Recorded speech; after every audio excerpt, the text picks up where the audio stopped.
Hello.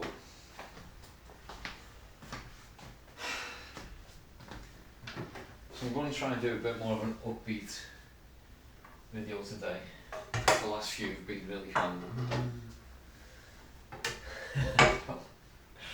Let's try and sort this out a bit. So today I want to talk about I'm quite chuffed because there's been something that I've been mulling over for a long time, and I've never really understood it. And today I suddenly understood it. And one of the things,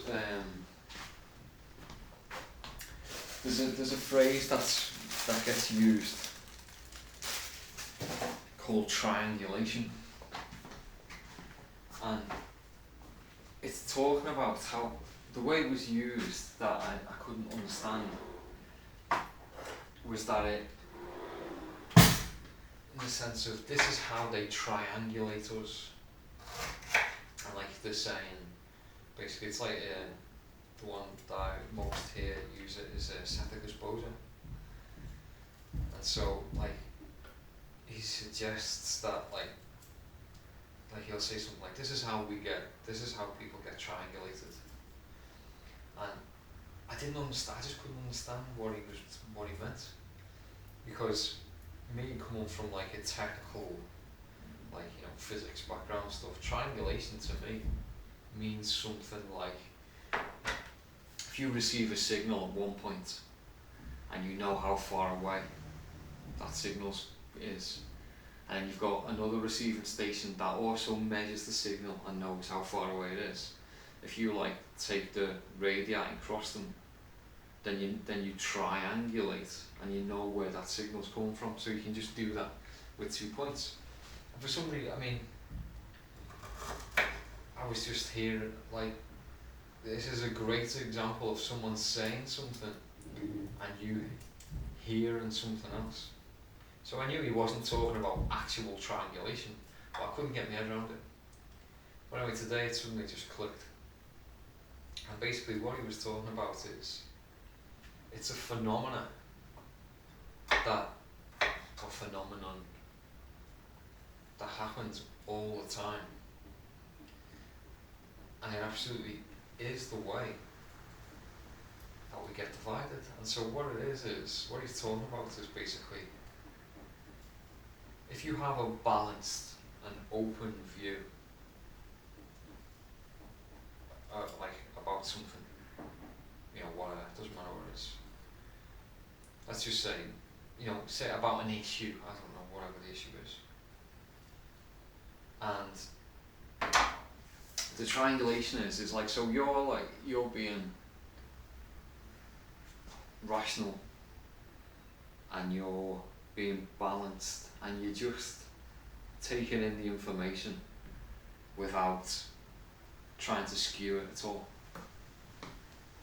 And so where the triangulation is if you get bombarded with information that's meant to take you away from like being rational, then if you think about you're being rational and you're being skewed to one side, then you're basically being triangulated. That's what it's going on about. And once I realised this, I thought, wow, that is actually a great analogy. You know, and that's why he uses it, because it does actually make sense. And you know, it's once I suddenly understood what he was going on about, then I've been reflecting on that all day, and it's just so true. So when we try and, you know, if you look at pretty much all media, you know, everything that's on the telly, that, you know, everything in newspapers, you know, everything that's going on about stuff, you never get like an unbiased view. You know, they're never like presenting facts